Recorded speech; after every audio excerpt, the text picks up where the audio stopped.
دیکھو عذابوں کی دو قسمیں ہیں، خوب سمجھ لیں، یہ ٹاپک چل ہی پڑا ہے تو میں جلدی سے کمپلیٹ کر لوں۔ ایک عذاب وہ ہوتا ہے جس کے عذاب ہونے میں دو رائے ہو نہیں سکتی ہیں، اس کو قدرتی آفت قرار دیا نہیں جا سکتا۔ وہ اللہ پراپر ارادہ کرتا ہے کہ میں اس قوم کو تباہ کرنا چاہتا ہوں اور اس کی کوئی سائنٹیفک لاجک نہ بھی ہو تو میں کیا کر دوں گا، اس کو تباہ کر دوں گا۔ جیسے قوم عاد پہ عذاب آیا، قوم لوط پہ عذاب آیا، قوم سمود پہ عذاب آیا۔ وہ جو عذاب آیا نا قوم لوط قوم سمود پر، پیغمبر بتاتے، نوح علیہ السلام کی قوم پہ عذاب آیا، اس وقت بارش کا ان کی محکمہ موسمیات والوں کے ہاں دور دور تک کوئی بھی انتظام، کوئی بھی امکان نہیں تھا۔ یہی وجہ ہے کہ قرآن کہتا ہے نوح علیہ السلام جب کشتی تیار کر رہے تھے تو قوم مذاق اڑاتی تھی کہ نہ کوئی قریب میں دریا ہے نہ سمندر ہے، اور اس موسم میں ویسے بھی بارش نہیں ہوتی، کبھی بھی بارش نہیں ہوئی ہے، دور دور تک بادل کا کوئی ٹکڑا نظر نہیں آ رہا، اور یہ ایسے ڈرے بیٹھے اتنی بڑی کشتی بنا رہے ہیں جیسے پتہ نہیں کیا ہونے والا ہے۔ تو نوح علیہ السلام نے کیا کہا، ان تسخروا منا فإنا نسخر منکم، تم مذاق اڑاؤ ان قریب ہم تمہارا مذاق اڑائیں گے۔ کیا نوح علیہ السلام کا سائنسدانوں سے رابطہ تھا، محکمہ موسمیات والوں سے؟ وہی کے ذریعے اللہ بتا رہا تھا کہ ان کی باتوں میں نہ آئے، میں اپنی قدرت سے بغیر کسی سبب کے ایسی بارش برساؤں گا کہ اس میں ہلاک کروں گا، اور صرف نافرمان ہلاک ہوں گے، ایک نافرمان بھی نہیں بچے گا، سارے نیک لوگوں کو بچا لوں گا میں۔ یہ ایسا عذاب ہے جس کی کوئی سائنٹیفک لاجک بولو نہیں ہے۔ یہ قرآن سے ثابت ہے کہ اس طرح بھی ہوتا ہے۔ قوم عاد پہ جو عذاب آیا، فلما رأوه عارضا مستقبلا فلما رأوه عارضا کیا ہے وہ آیت بھائی، فلما رأوه عارضا مستقبل اودیتهم قالوا هذا عارض ممطرنا، جب انہوں نے بادل کا ٹکڑا، وہ حضرت ہود علیہ السلام بار بار قوم سے کہہ رہے تھے کہ اب عذاب آ رہا ہے، اب میں جا رہا ہوں بستی چھوڑ کر، اب کیا آ رہا ہے، اللہ کا عذاب۔ تو یہ وہی کے ذریعے بتایا نا، محکمہ موسمیات والوں کے ذریعے نہیں بتایا۔ تو وہ قوم ہنسنے لگی، پھر دیکھا واقعی کالے بادل آ رہے ہیں، تو اس قوم نے کہا یہ تو بادل ہیں جو نارمل بادل ہوتے ہیں، پانی برسے گا، یہ عذاب کہاں ہے؟ انہوں نے کیا، بل ہوا کیا ہے، ھذا عارض قال بل ہوا ما استعجلتم به ریح فیہا عذاب علیم، بارش نہیں ہے، یہ وہ عذاب ہے جس کی تم جلدی مچا رہے تھے، اور اس سے پانی کے بجائے پتھر برسیں گے آسمان سے۔ تو یہ وہ تھا کہ اس وقت جاپان کے سائنسدان بھی بیٹھے ہوئے ہوتے ہیں نا، محکمہ موسمیات والے، وہ بھی یہ کہتے ہیں یار اس کی کوئی سائنٹیفک لاجک نہیں ہے۔ بالکل ایسا ہی ہے جیسے عیسیٰ علیہ السلام بغیر باپ کے پیدا ہو گئے، کوئی لاجک ہے اس کی سائنٹیفک؟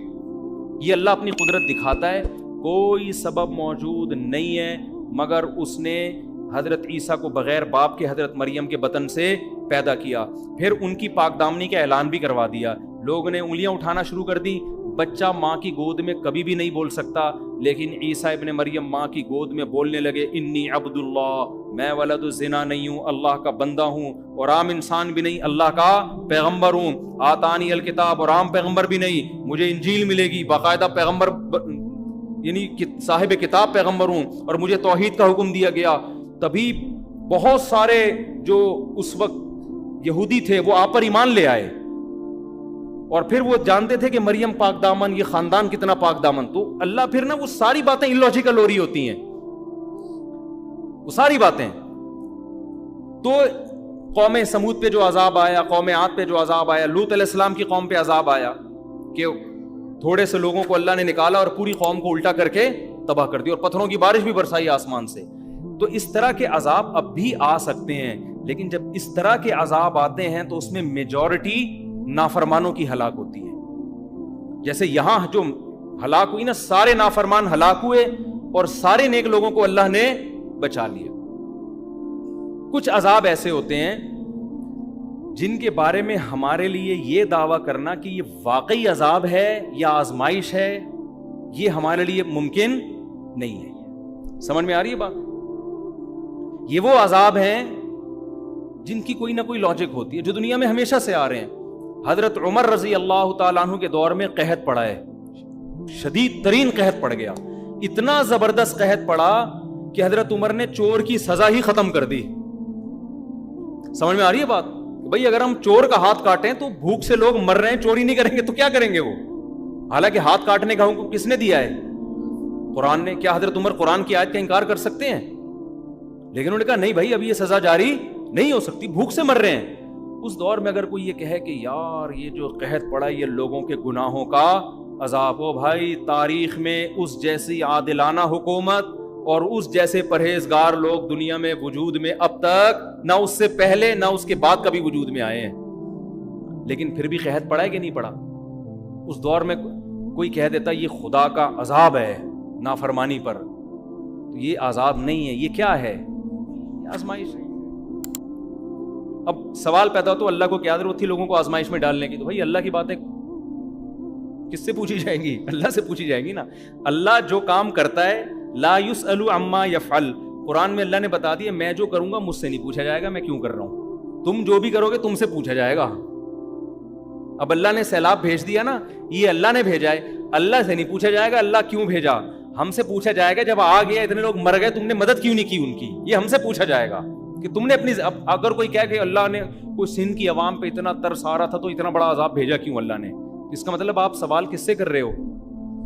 اللہ سے کر رہے ہو. تو اللہ سے نہیں پوچھا جائے گا, پوچھا ہم سے جائے گا. تو اللہ نے تو جو کرنا ہے وہ کرے گا, پوچھا ہم سے جائے گا کہ تمہاری جو اس موقع پہ ذمہ داری تھی وہ تم نے پوری کی ہے یا نہیں کی. تو میں دوسری قسم جلدی اس کو ڈیفائن کر دوں تو یہ قسم وہ ہوتی ہے جو نیچرل ہے, جو دنیا میں ہمیشہ سے ہو رہی ہے, چاہے عادلانہ حکومت ہو یا ظالمانہ حکومت ہو. قحط بھی دنیا میں آتے ہیں, نارمل ہے, بارشیں بھی رک جاتی ہیں, زلزلے بھی آتے ہیں. اب جاپان میں جو صبح و شام زلزلے آ رہے ہیں اس کا یہ مطلب نہیں ہے کہ جاپانیوں نے کوئی الگ سے ظلم دنیا میں کیا ہوا ہے, وہ تو پٹے ہیں بیچارے اس سے.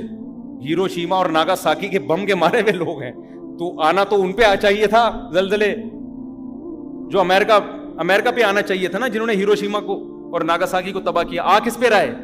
اب وہ قیامت کے دن اللہ سے کہیں اللہ ٹھیک ہے ہم کافر تھے, ہم چینگ پونگ کرتے تھے, لیکن ہم تو آدھی سزا تو ہمیں دنیا میں ہی مل گئی تھی ہیروشیما اور ناگاساکی پہ, پھر بھی عذاب آ رہے ہیں. تو ہم کیا کہیں گے بھائی جو پہاڑی علاقہ ہے اس میں زلزلے زیادہ آتے ہیں. سوات مردان میں زلزلے زیادہ آتے ہیں, کراچی میں کم آتے ہیں. بدماشیاں کراچی میں زیادہ ہیں, سوات مردان میں کیا ہیں کم ہے. لاہور میں تو ماشاءاللہ کوئی لاہوری بیٹھے ہو تو پیشگی معذرت, سب سے کم زلزلے کہاں آتے ہیں؟ میرے خیال ہے لاہور میں آتے ہیں.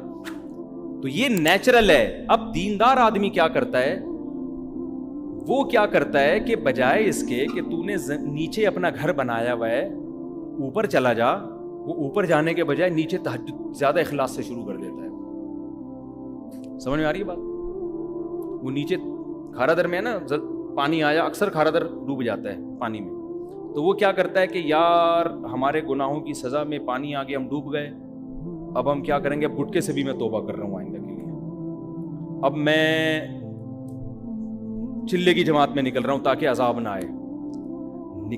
نکلنا تو چاہیے بھائی, گٹکا بھی چھوڑنا چاہیے, لیکن اللہ تعالیٰ نے دنیا کو دارالاسباب بنایا ہے. سب سے پہلے آپ کی ذمہ داری کیا ہے کہ آپ اس ریزن پہ غور کریں یہ سزا ہمیں ملی کیوں ہے. آپ کراچی میں نشیبی جگہ پہ کیوں رہتے ہو بھائی, اوپر کیوں نہیں چلے جاتے آپ؟ اس پہ بھی لوگ, اور یہ بھی جرم ہے گناہوں, اگر یہ گناہ کی وجہ سے عذاب آیا ہے نا تو نیچے رہنا بھی ایک گناہ ہے. کہ جب آپ کو پتا ہے کہ ملک میں ڈیم ہے نہیں, جن کے پاس وسائل ہیں, جن کے پاس وسائل نہیں ہیں وہ تو بیچارے مجبور ہیں نا, جن کے پاس وسائل ہیں میں ان کی بات کر رہا ہوں. جب آپ کو پتا ہے کہ نیچے ہمارے ملک میں ڈیم نہیں ہے اور تباہی آتی ہے تو آپ کو خود بھی تو خیال کرنا چاہیے نا. اب آپ جاپان میں جا کے مضبوط عمارت بناؤ اور زلزلہ پروف نہ ہو, تو آپ وہاں روزانہ سہ روزے کا اجتماع رکھو گے, فضائل اعمال کی تعلیم ہوگی نا. جو کافر شراب پی رہے ہیں نا نائٹ کلب میں, وہ بچ جائے گا زلزلے میں, آپ کیا ہو جاؤ گے, انا للہ ہو جائے گا آپ. تو اس میں اللہ کا قصور نہیں ہے, اس میں قصور کس کا ہوگا, آپ کا, کہ جب آپ کو پتا ہے کہ اس جگہ زلزلے زیادہ آتے ہیں آپ نے زلزلوں سے بچنے کی کوشش کیوں نہیں کی. تو عذاب بعض دفعہ خالصتاً عذاب ہوتا ہے, اور بعض دفعہ جو ہوتا ہے اس میں ہم 100% یہ نہیں کہہ سکتے کہ عذاب ہے, وہ قدرتی حادثہ بھی ہوتا ہے, لیکن حدیث میں اس کو بھی عذاب کہا گیا ہے. کس معنی میں کہا گیا وہ میں بھی بتاتا ہوں. جیسے حدیث میں آتا ہے کہ حضرت عائشہ رضی اللہ تعالی عنہا نے نبی سے عرض کیا, یا رسول اللہ یہ طاعون کیا چیز ہے جو وبا پھیلتی ہے نا, طاعون. آپ نے فرمایا عذاب یبعثہم اللہ علی من یشاء من عبادہ, اللہ کی طرف سے ایک عذاب ہے جس پہ چاہے اللہ مسلط کر دیتا ہے. لیکن آگے آپ نے فرمایا کہ اہل ایمان کے لیے اس کو رحمت بنا دیتا ہے. تو تو اس سے پتہ چلا کہ اس کا عذاب ہونا یقینی ہر ایک کے لیے نہیں ہے، یہ قدرتی حادثے ہیں۔ تو جتنے بھی قدرتی حادثے دنیا میں ہوتے ہیں، ایک تو وہ دو حادثوں کی قسمیں سمجھ میں آ گئی نا، ایک تو وہ جو قوم لوط قوم نوح پر، اس کی کوئی سائنٹیفک لاجک نہیں تھی، اللہ نے اپنے ارادے سے جیسے حضرت ابراہیم کو آگ میں بچا لیا اور بغیر باپ کے حضرت عیسیٰ کو پیدا کر دیا، بغیر کسی لاجک کے اللہ نے آسمان سے پتھر برسا کے قوم کو ہلاک کر دی۔ لیکن کچھ ہوتے ہیں جن کی سائنٹیفک لاجک ہوتی ہے۔ دنیا میں جب گیس اتنی نکل رہی ہے نا تو زلزلے خود بخود آئیں گے، کتنی گیس کتنا پیٹرول تو ہم نکال رہے ہیں نا، تو نیچے سے زمین خالی ہو رہی ہے کہ نہیں ہو رہی؟ تو جب زمین ذرا سرکتی ہے کہ تھوڑا سا یہاں سے خالی ہو گئی ہوں، تھوڑا سا اپنا ادھر کروٹ لوں میں، تو زمین کی کروٹ چھوٹی کروٹ بولو وہ بڑے بڑے پہاڑوں کو ہلا دیتی ہے، وہ تھوڑی سی یوں ہی لاکھوں لوگ یوں ایسے یوں ہوئے کہ اب دوبارہ پرانی پوزیشن میں آ ہی نہیں رہے۔ تو یہ جو اس قسم کے حادثات ہوتے ہیں، ان کے بارے میں نبی صلی اللہ علیہ وسلم نے دو ٹوک بتا دیا کہ یہ نافرمان کے حق میں عذاب ہیں، فرما بردار کے حق میں کیا ہیں؟ رحمت۔ تو سندھ کی عوام یا بلوچستان یا کے پی کے میں جو مصیبتیں آئی ہیں، تو نیک لوگوں کے لیے کیا ہے؟ یہ رحمت ہے، برے لوگوں کے لیے کیا ہے؟ یہ عذاب ہے۔ تو ہر قدرتی حادثہ وہ برے کے لیے عذاب ہوتا ہے، نیک کے لیے کیا ہوتا ہے؟ رحمت۔ اس سے پتہ چلا کہ وہ نیک پر بھی آ سکتا ہے، اس سے کیا پتہ چلتا ہے؟ وہ نیک پر بھی آ سکتا ہے۔ اب اسی میں آپ دیکھ لیں جو دینداروں کی حماقتیں، جب یہ کورونا پھیلا ہے نا تو اس میں لوگوں نے کیا باتیں کرنا شروع کر دی تھی۔ میں بہت عرصے بعد کورونا پہ آیا ہوں، لیکن اب یہ ٹاپک کو سمجھانے کے لیے کہ جی مسجدوں میں نہیں آئے گا یہ کورونا، مسجدوں میں کیا ہوگا؟ ہم تو وہاں اللہ اللہ کرنے جاتے ہیں، وہاں وبا کیسے آئے گی؟ تو یہ تو حدیث سے یہ بات ثابت ہے کہ جتنی بھی قدرتی حادثات ہیں متاثر اس سے سب ہوتے ہیں۔ تبھی تو نبی نے فرمایا مومن کے لیے وہ رحمت بن جائے گی اور کافر کے لیے وہ عذاب بن جائے گی، نافرمان کے لیے عذاب بن جائے گی۔ تو نبی نے یہ تو نہیں کہا حضرت عائشہ سے کہ یہ طاعون اللہ کا عذاب ہے جس سے صرف کافر متاثر ہوگا، مومن کو یہ کچھ بھی نہیں کہے گی۔ یہ کہا نبی نے؟ کب کہے گی اس کو بھی، لیکن اس کے جب وہ تکلیف میں آئے گا تو گناہ معاف ہوں گے، مرے گا تو شہادت کا درجہ ملے گا۔ کیا خیال ہے؟ تو اس سے پتہ چلتا ہے بھائی وہ سینما گھر میں بھی جائے گی وبا، چاہے وہ کورونا ہو یا طاعون ہو، وہ مسجد میں بھی اسی اسپیڈ سے آئے گی جس اسپیڈ سے سینما گھر میں جا رہی ہے۔ تو لہذا اگر سینما گھر میں احتیاط کرنی ہے تو کہاں ہے؟ مسجد میں بھی اسی طرح احتیاط کرنی ہے۔ اب آپ یہ کہہ سکتے ہیں کہ جب نبی نے کہہ دیا کہ یہ وبا یہ رحمت ہے مسلمانوں کے لیے، تو رحمت تو لینی چاہیے نا، تو اس سے بچنا تو نہیں چاہیے۔ لہذا جب یہ رحمت ہے تو پھر تو طاعون کو گلے لگانا چاہیے۔ کوئی کووڈ کا مریض ہے، وہ ایک بندہ تھا نا کورونا کے دنوں میں سگریٹ پی رہا تھا نا، کش لے رہا ہے، دھوئیں نکال رہا ہے بڑے بڑے سانس بھر کے، تو ایک بندہ اس کے پاس گیا، لڑکوں کی عادت ہوتی ہے نا جاتے ہی اس کے ساتھ کھانے میں شریک ہو جاتے ہیں، تو یہ گیا جاتے ہی سگریٹ لے کے کش لگایا اور کہا مجھے لگ رہا تو بڑی ٹینشن میں ہے، میں چاہ رہا ہوں تیری ٹینشن میں تیرے ساتھ شریک ہو جاؤں۔ سٹا لگا کے بول رہا کیا ہوا؟ تو ٹینشن کیا ہے؟ کہہ رہا ٹینشن یہ ہے کہ مجھے کورونا ہوا ہے۔ یہ اسی کی سگریٹ کے کیا کر رہا ہے؟ ٹھٹے لگانا شروع کر دیا اس میں۔ تو آپ یہ کہہ سکتے ہیں کہ جب یہ رحمت ہے تو پھر احتیاط کیوں کریں ہم؟ تو یاد رکھو یہ ایک اور شریعت کا اصول ہے کہ جتنی بھی آزمائشیں ہیں وہ اللہ کی رحمت اس وقت بنتی ہیں جب ان آزمائشوں سے ہم بچنے کی پوری کوشش کر لیں، پھر بھی اللہ مبتلا کر دے۔ اگر آپ ہی بچنے کی کوشش نہیں کر رہے تو پھر وہ حماقت ہے، پھر اس کو آپ رحمت نہ سمجھو۔ ارے ہر بیماری اللہ کی رحمت ہے یا نہیں ہے؟ حدیث میں آتا ہے بخار میں گناہ معاف ہوتے ہیں، حدیث میں آتا ہے بخار کی جو گرمی ہے نا، یہ جہنم میں جو مسلم کو عذاب ہونا تھا وہ گرمی کی شکل میں اللہ دنیا میں دے دیتے ہیں مسلمان کو۔ بخار بڑی حدیث میں بڑی فضیلت ہے کہ بخار کی وجہ سے جہنم کی آگ کیا ہوتی ہے؟ ٹھنڈی، گناہ معاف ہوتے ہیں۔ آپ نے کہا یار اتنی بڑی رحمت، آپ کیا کیا کہ جی مری میں برف میں جا کے سو گئے آپ۔ یار میں چاہتا ہوں مجھے صبح کیا ہو جائے؟ تیز بخار ہو جائے۔ پھر جب 103 ہوں آپ نے کہا تھوڑی رحمت کا تقاضا اور چاہیے مجھے۔ سمجھ میں آ رہی ہے بات؟ یہی وجہ ہے کہ جب طاعون صحابہ میں پھیلا، صحابہ میں یہ حدیث پھیل گئی تھی کہ طاعون میں جو مرے گا وہ کیا ہوگا؟ شہید ہوگا۔ لیکن صحابہ کرام نے کیا کیا کہ لوگوں کو منتشر کر دیا، پہاڑوں کی طرف بھیج دیا۔ حضرت عمر رضی اللہ تعالیٰ نے ان پر بڑی ان کو اپریشیٹ کیا کہ انہوں نے حافظ ابن حجر رحمۃ اللہ نے اپنے دور کا یہ واقعہ لکھا ہے کہ ایک علاقے میں طاعون پھیلا تھا، تو لوگوں نے کیا کیا کہ اجتماعی طور پر دعا کا اہتمام کیا کہ بہت لوگ طاعون تو پہلے بہت اسپیڈ سے پھیلتا تھا، ایسے جنازے. تو لوگوں نے کیا کہ ابن حجر رحمۃ اللہ نے یہ واقعہ لکھا ہے کہ لوگ نا سارے علماء اور بزرگان دین اور ساری عوام جمع ہو گئی جنگل میں کیا صحرا میں جا کے نا مل کے زور زور سے اللہ سے دعا مانگتے ہیں گڑگڑا کے تاکہ بیماری ختم ہو جائے. ابن حجر نے لکھا کہ جب وہ اجتماعی سطح پہ گئے دعا مانگی تو بیماری کم ہونے کے بجائے اور بڑھ گئی. کم ہونے کے بجائے کیا ہو گئی؟ اور وجہ کیا ہے؟ ابن حجر نے لکھا کہ وجہ یہ تھی کہ یہ بدعت کا ارتکاب کیا انہوں نے، اس لیے کہ ایسے موقع پہ میدان میں جمع ہو کے اجتماعی دعا حدیث سے ثابت نہیں ہے. حدیث سے تو نماز استسقاء میں ثابت ہے کہ اجتماعی طور پہ جمع ہو کے دعا مانگے، یہ تو آپ نے اپنی طرف سے، لیکن اس کی ایک سائنٹیفک لاجک بھی ہے کہ بھائی اسلام پہلے آپ کو احتیاط کا حکم دیتا ہے، اس کے ساتھ دعا کا حکم دیتا ہے. سمجھ میں آ رہی ہے بات؟ بیماری جب یہ سب کو پتا ہے کہ طاعون کی بیماری ایک دوسرے سے لگتی ہے، اس زمانے میں بھی سب کو پتا تھا، تبھی تو لوگ ایسے علاقوں میں جاتے نہیں تھے جہاں طاعون پھیلا ہوا ہو. تو جب یہ ایک دوسرے سے لگتی ہے تو آپ جب جنگل میں صحرا میں سارے اکٹھے ہو جاؤ گے تو طاعون کے جراثیم یہ نہیں دیکھیں گے کہ کس کام کے، آپ فلم دیکھنے کے لیے اکٹھے ہو یا تہجد کے لیے اکٹھے ہو، جراثیم وائرس پہ کوئی فرق نہیں پڑتا. تو آپ اسباب اختیار نہیں کر رہے، جبکہ شریعت ہمیں کسی بھی کام میں کامیابی کے لیے سب سے پہلے اسباب اور پھر اللہ سے دعا. جو بعض لوگ کہتے ہیں نا سب سے پہلے دعا پھر اسباب، ان کا بھی ایک صحیح مطلب ہے، ان کا مطلب ہے کہ اسباب سے بچنے کا اہتمام تو کرنا ہے، فوراً دعا بھی شروع کر دینی ہے، لیکن اسباب کو بھی بھرپور طریقے سے اختیار کرنا ہے. سمجھ میں آ رہی ہے بات کہ نہیں آ رہی؟ تو ابن حجر رحمۃ اللہ علیہ نے لکھا ہے کہ اتنا کراؤڈ ہوا اور سب نے بہت گڑ گڑا کے دعائیں مانگی، مگر جو موت کا تناسب تھا وہ پہلے سے بہت تیزی سے بڑھ گیا. تو وجہ اس کی یہی ہے کہ بھائی آپ، اور یہ حماقت آج بھی لوگ کر رہے ہوتے ہیں، آج بھی لوگ کر رہے ہوتے ہیں. بیمار آدمی کے بھائی احتیاط پر کو فوکس کرو، اس کی صحت کا خیال کرو، وہ کر نہیں رہے ہوتے اور اس کے ساتھ صرف دعا پر اکتے ہو. دعا تو بہت ہی ضروری ہے. ایک آخری بات کر کے بس بیان ختم کرتا ہوں کہ دیکھو یہ تو میں نے دو قسم کے حادثات کی پوری ڈیٹیل بتا دی نا، کہ ایک تو وہ واقعی جو خالصتاً قدرتی ہوتے ہیں، اور ایک وہ جس کی لاجک زمین میں ہمیشہ سے نیک لوگوں پر بھی آفتیں آتی ہیں، بروں پر بھی آتی ہیں، بیماریاں بھی اور زلزلے بھی اور طوفان بھی. تو ہمیں بجائے اس بحث میں کہ یہ عذاب ہے کسی کے گناہ کی وجہ سے یا یہ کیا ہے، ہمیں وہ یہ تو اللہ کا کام تھا نا جو اللہ نے کیا، ہمیں اللہ کہتا ہے تم وہ کرو جو تمہاری ذمہ داری. ہماری ذمہ داری کیا ہے؟ ایسے موقع پہ وہ کرنا ہے جو صحابہ کیا کرتے تھے، غریب کے ساتھ تعاون.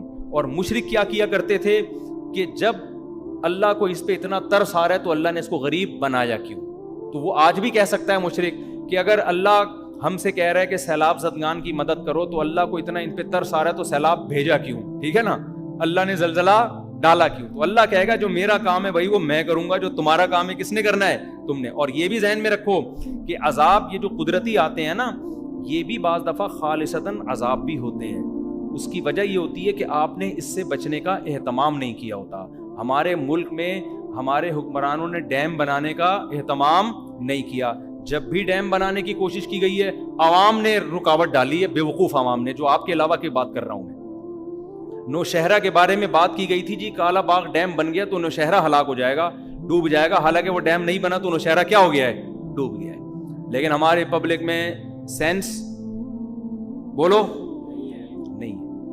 تو یہ اب یہ اللہ کا، یہ تو قدرتی آفت بھی نہیں ہوئی نا، یہ تو ہماری اپنی یہ تو ایسے جیسے مری کے برف خانے میں جا کے لیٹ گیا، ٹھیک ہے نا. اور کہ نیچرل ہے بیمار ہونا، بخار ہونا. بھائی نیچرل جب ہوتا ہے جب آپ کے گھر میں وائرس داخل ہوتا، آپ تو خود برف میں نہا رہے ہو اور ٹھنڈے پانی سے نہا رہے ہو برف میں جا کے آپ. تو یہ تو حماقت ہے. تو دنیا میں ہر جگہ، امریکہ میں اس سے زیادہ بارشیں ہوتی ہیں، وہاں کیوں نہیں ہوتا؟ تو ہم نے تو کوئی انتظام.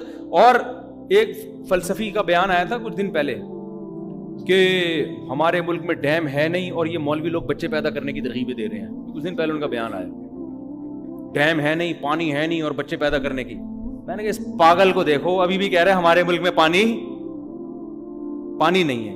کوئی ایک بچہ بتاؤ جو پانی کی کمی سے ہلاک ہوا ہو. فضول قسم کے، پاگل قسم کے لوگ اللہ نے ہم پہ مسلط. یہ ہمارے وہ ہیں جو بڑے بڑے اسکالرز ہیں، فلسفی ہیں. وہ خدا کے بندے، تو اس کو ایک ہی تو نعمت ملی ہوئی ہے، نسل بھی روک دیں گے تو بچے گا کیا ہمارے پاس؟ اتنا پانی زمین کی رگوں میں سیلاب میں داخل ہوا ہے نا کہ نکالتے نکالتے تھک جاؤ، یہ ختم ہونے والا نہیں ہے. وہ جو چیف جسٹس کا بیان آیا تھا نا پرانا کہ اتنے لیٹر پانی روزانہ ہم زمین سے نکال رہے ہیں اور بچوں کی اسپیڈ بہت تیزی سے ہے اور اتنا پانی ختم ہو رہا ہے، میں نے اس پر بیان دیا تھا یہ پانی نکلنے کی اسپیڈ تو بتا رہے ہیں، زمین میں پانی جا کتنا رہا ہے اس پہ انہوں نے کوئی رپورٹ پیش کی نہیں ہے. بے وقوفوں والے کام کر رہے ہو یار تم. ہمارے حکمرانوں کی اللہ معاف فرمائے ابھی حالت پتہ ہے کیا ہے کہ یورپ اور امریکہ کی وفاداری میں ان سے بھی 2 ہاتھ آگے نکل گئے. وہ بھی کہہ رہے ہیں یار اتنے ماڈرن تو ہم نہیں ہوئے جتنے تم ہو گئے ہو، ایسی باتیں تو ہم نہیں کرتے جیسی تم کر رہے ہو، یہ دلائل تو ہم نہیں دیتے جو دلائل تم دے رہے ہو. میرے بیان پہ کسی نے کمنٹس کیے ہوئے تھے کہ مولوی بچے پیدا کرنے کی ترغیب دے رہا ہے اور اس وقت دنیا میں سب سے بڑا مسئلہ ہی آبادی کا بڑھنا ہے. بھائی یہ باتیں انگریز نہیں کر رہا، انگریز سے پوچھو گے، وہ یونائٹڈ نیشن کی رپورٹ ہے کہ اس وقت دنیا میں آبادی کا ریشو خطرناک حد تک گر گیا ہے. سالوں کے پاس نہ کمبختوں کے پاس کوئی رپورٹ ہے نہ گورے کا پتہ کہ وہ کہہ کیا رہا ہے، اور بیٹھ کے پھر بس مولوی کا بیان آ گیا نا تو سمجھتے ہیں دقیانوسی پر مبنی ہوگا. یونائٹڈ نیشن کی رپورٹ ہے یہ بی بی سی میں شائع میں نے خود پڑھی ہے کہ بچوں کی جو گروتھ ریشو ہے نا وہ خطرناک حد تک گر گیا ہے. دیکھو آپ یہ نہیں دیکھا جاتا دنیا میں آبادی کتنی ہے، یہ دیکھا جاتا ہے گروتھ ریشو کتنا ہے. وجہ اس کی یہ کہ دنیا میں ایک اسٹیبل لائف کے لیے بوڑھوں کا اتنا ریشو، اس کے مقابلے میں جوانوں کا اس سے ڈبل کم از کم ریشو ہونا چاہیے کم سے کم، تاکہ وہ بوڑھے قوم پہ بوجھ نہ بنے. اب ریشو جو دنیا جس طرف جا رہی ہے نا، بوڑھوں کا بڑھتا جا رہا ہے، جوانوں کا یا تو کم ہو رہا ہے یا اتنا ہی ہے. اوور آل دنیا کو دیکھا جائے تو یہ تباہی کی طرف جا رہی ہے. تبھی تو امریکہ، کینیڈا اور اتنے بڑے بڑے ملکوں میں بچوں کی پیدا کرنے پر کوئی پابندی نہیں ہے، وہ تو پیسے دے رہے ہیں یار. آسٹریلیا میں بچہ پیدا کرنے پر پیسے ملتے تھے تو پاکستانیوں نے اس کے علاوہ سارے کام چھوڑ دیے وہاں جا کے. تو آسٹریلیا نے لا چینج کر لیا کہ یار یہ کمبخت تو آگے کچھ کر ہی نہیں رہے سوائے بچے پیدا کرنے کے. تو میں جب آسٹریلیا گیا میں نے ان کو کہا کہ بھائی آپ نے گورنمنٹ نے الاؤنس دینا بند کر دیے تو اس سے آپ کی اسپیڈ پہ فرق نہیں آنا چاہیے. آپ دوسرا کام بھی کریں لیکن اسپیڈ آپ وہی رکھیں جو آپ کی ماضی میں تھی. اسپیڈ کیوں؟ اتنا بڑا کنٹری آسٹریلیا، برساتی مینڈکوں کی طرح بھی بچے پیدا ہوں بھرنے والا نہیں ہے. 5 گھنٹے تو ایک شہر سے دوسرے شہر جانے میں لگتے ہیں. بلوچستان جا کے دیکھ لو یار، اسپیس ہی اسپیس ہے. اور یہ کہہ رہے ہیں ملک میں جگہ جنگل وہ جگہ نہیں ہے، اسپیس کم ہے. گراؤنڈ کراچی سے حیدرآباد چلے جاؤ نا، اتنی اسپیس ہے. آدمی کہتا ہے کتنی بھی اسپیڈ سے، اور پوری دنیا کو دیکھو تو کیا ہوگا حال. بالکل ان کو صرف مولویوں سے نفرت ہے. یہ سمجھتے ہیں مولوی پڑھے لکھے نہیں ہیں، ان کو معلومات نہیں ہے. بھائی جو چیز مشاہدے سے نظر آ رہی ہے اس میں کیا آپ کو کیلکولیشن کرنے کی ضرورت ہے؟ تو فضول قسم کی باتیں. تو وہ ایک نے پھینک دی تھی ہمارے چیف جسٹس صاحب نے کہ زمین سے اتنا پانی، اتنے وہ کیلکولیشن بتاتا ہوں، اتنے کروڑ گیلن نکل رہا ہے بیٹا، اب تو مر گئے اگلے سال. کمبختو جا کتنے کروڑ گیلن رہا ہے؟ ابھی جو زمین کی رگوں میں اس بارشوں میں پانی گیا ہے نا، نسلیں پی سکتی ہیں یہ پانی. اور اگر ڈیم بنے ہوئے ہوتے کتنی بجلی پیدا ہوتی. اس میں جو ہے نا آپ جو مچھلیوں کی جو بریڈ کتنی کر سکتے تھے، اس میں 20 کام ہو سکتے ہیں. سارا زور کروڑوں روپے کا سرمایہ بچوں کی سپیڈ روکنے پر لگایا ہوا ہے، جو پیسہ آپ کا وہاں خرچ ہونا چاہیے.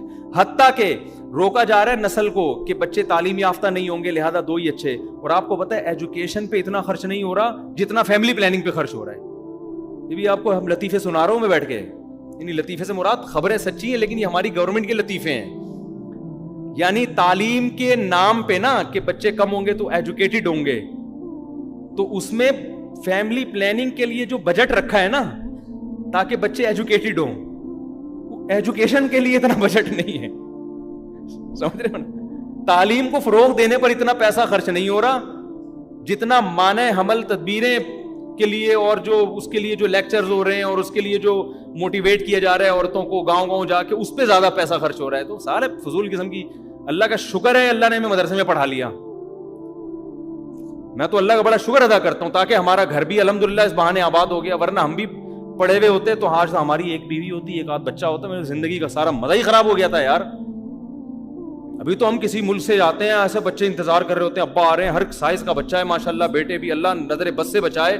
میں تو کہتا ہوں یار اسلام کا یہی ایک احسان ہمارے اوپر اتنا بڑا ہے کہ اسلام نے ہمارے گھر کو آباد کر دیا، اور بڑھاپے میں یہ سارے جوان ہو چکے ہوں گے انشاءاللہ، یہ سارے جوان ہو چکے ہیں بڑھاپے میں، وہ اس کے اپنے مزے ہیں. تو پتہ نہیں دو بچے لے کے کیا کر رہے ہیں یار لوگ. تم ٹھیک ہے یہ بھی ان کو بھی پھینکنا نہ کہیں، یہ بھی اچھے ہیں.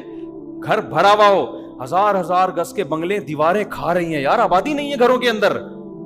بڑھاپے میں اپنے مزے، داماد ہوں گے ہول سیل کے حساب سے، بہویں ہوں گی، ان کے بچے ہوں گے. دادا پٹھانوں میں جا کے پشاور میں دیکھو دادا کے مزے ایسے ہیں آپ مائیکل جیکسن کے مزے بھول جاؤ گے. میں تو دیکھتا ہوں نا جا کے پٹھانوں میں، پشاور مردان، وہ ایک دادا بیٹھا ہوگا، وہ میرا پوتا ہے، وہ نواسا ہے، یہ 8 چاچے ہیں، یہ پتہ نہیں اتنی بڑی فیملی ہوتی ہے، دادا بیٹھ کے کھا رہا ہوتا ہے اکیلا، اور عزت بھی مل رہی ہوتی ہے اس کو. تو خیر اب یہ تو ٹاپک میں کئی بار چھیڑ چکا ہوں، کہاں سے کہاں چلے ہم. تو اصل بات کہہ رہے تھے غریبوں کو کھانا کھلا دیا. ہاں آخری بات جو ہے نا وہ یہ رہ گئی تھی کہ ہمارے یعنی سبق کے لیے ہمیں ہر مصیبت کو اپنے لیے عذاب ہی سمجھنا چاہیے. یہ شریعت کی تعلیم ہے، چاہے حقیقت میں وہ عذاب ہو یا نہ ہو، ہمیں یہ سمجھنا چاہیے. میں اسی مثال سے سمجھاتا ہوں. جب کراچی کے حالات خراب ہوئے تھے نا تو علماء بہت کہہ رہے تھے یہ بدعمالیاں جن کی سزا مل رہی ہیں بالکل ٹھیک بات تھی، یہ بدعمالیوں کی سزا. اور یہ جو سیلاب آیا ہے اس میں جو میں کہہ رہا ہوں نا کہ یہ ضروری نہیں کہ عذاب ہو، تو یہ بھی ضروری نہیں کہ عذاب نہ ہو، عین ممکن ہے کہ یہ کیا ہو، عذاب بھی ہو. ہمیں کیا کرنا ہے؟ تو ہمارے حضرت فرمایا کرتے تھے کہ ہم میں سے ہر آدمی کو سوچنا چاہیے دنیا میں کہیں بھی آفت آئے تو ہمیں یہی سوچنا چاہیے یہ عذاب ہی ہے، اور کسی اور کے گناہوں کی سزا نہیں بلکہ میرے گناہوں کی سزا ہے. یہ اللہ ہم سے چاہتا ہے کہ بے شک وہ کسی اور کے گناہ کی سزا ہے یا سزا نہیں بھی، یہ قدرتی حادثہ ہے، لیکن جس کے دل میں اللہ کا خوف ہوتا ہے وہ یہ سمجھتا ہے کہ یہ عذاب ہی ہے اور یہ میرے گناہوں کی وجہ سے، وہ اپنے گناہوں کا استحضار کرتا ہے. دیکھو نبی سے بڑھ کر دنیا میں کوئی ہو سکتا ہے؟ حدیث میں آتا ہے جب بھی مدینہ میں گہرے بادل آتے تھے آپ صلی اللہ علیہ وسلم خوف زدہ ہو جاتے اور مسجد میں جا کے دعائیں مانگنا شروع کر دیتے. حالانکہ گہرے بادل آنا کیا ہے، نیچرل ہے، اور نبی سے تو کوئی گناہ ہوتا ہی نہیں ہے. لیکن جس کے دل میں تقوی اللہ کا خوف ہوتا ہے نا، وہ تو نبی یہی سمجھتے تھے. پھر نبی جا کے دعا مانگتے، اے اللہ تو نے مجھ سے وعدہ کیا ہے کہ جب تک میں ان کے درمیان موجود ہوں تیرا عذاب نہیں آئے گا. حالانکہ مدینہ میں تو اب بھی بادل آتے ہیں. تو اس سے پتہ چلتا ہے کہ جس کے دل میں خوف ہوتا ہے بھائی وہ تو ہر مصیبت کو اپنے گناہ کی سزا سمجھتا. سمجھنا ہمیں، یہ تو میں نے ایک نالج کے لیے ایک پورا بیان کیا. جب کراچی کے حالات خراب ہوئے تھے، بہت قتل و غارت ہو رہا تھا، حضرت بار بار ہمیں نصیحت کرتے تھے کہ دیکھو یہ گناہوں کا عذاب ہے جو کہ کسی اور کے گناہوں کا عذاب. اپنے بارے میں انسان خوش فہمی مبتلا ہو جاتا ہے، میں تو بڑا نیک ہوں، میں تو تہجد گزار ہوں، میں تو نمازی ہوں، میں تو حاجی ہوں، میں تو یہ ہوں. فرمایا سمجھو یہ میرے گناہوں کا عذاب ہے. تو حضرت کہتے ہیں میں یہ سمجھتا ہوں مجھ سے کوئی کوتاہی ہوئی ہے جس کا یہ عذاب ہے. تو استحضار ہم سب کو یہی کرنا چاہیے. کچھ بھی آفت آ رہی ہے اپنے گریبان میں جھانک کے بھائی شاید یہ میرے سے کوئی غلطی ہوئی ہے جس کا یہ عذاب. اگر کوئی عالم بہت نیک ہے، کوئی گناہ نہیں ہو رہا اس سے، وہ یہ سمجھے میں تبلیغ میں کوتاہی کر رہا ہوں، جتنا میرے ذمے تھا حق بیان کرنا میں اتنا حق بیان نہیں کر رہا جس کی وجہ سے یہ عذاب ہے. تو سمجھنا ہم سب کو یہی چاہیے کہ یہ میرے گناہوں کی سزا ہے، لہذا اللہ سے توبہ اور استغفار کرنا چاہیے. اس کا فائدہ کیا ہوگا؟ اگر یہ واقعی آپ کی گناہوں کی سزا ہے توبہ استغفار سے معاف ہوگی، نہیں ہے تو توبہ استغفار کرنے پہ کوئی ٹیکس لگتا ہے کیا؟ آپ کے درجات کیا ہو جائیں گے؟ بلند ہو جائیں گے. اللہ کی نظر میں مقام بڑھ جائے گا. اللہ کہے گا سزا اس کو ملی ہے، گناہ اس کے تھے، اور یہ بندہ میرے کتنا خوف رکھتا ہے کہ یہ سمجھ رہا ہے کہ یہ میرے گناہوں کی، اس سے اللہ کا قرب آپ کو کیا ملے گا؟ اور زیادہ ملے گا.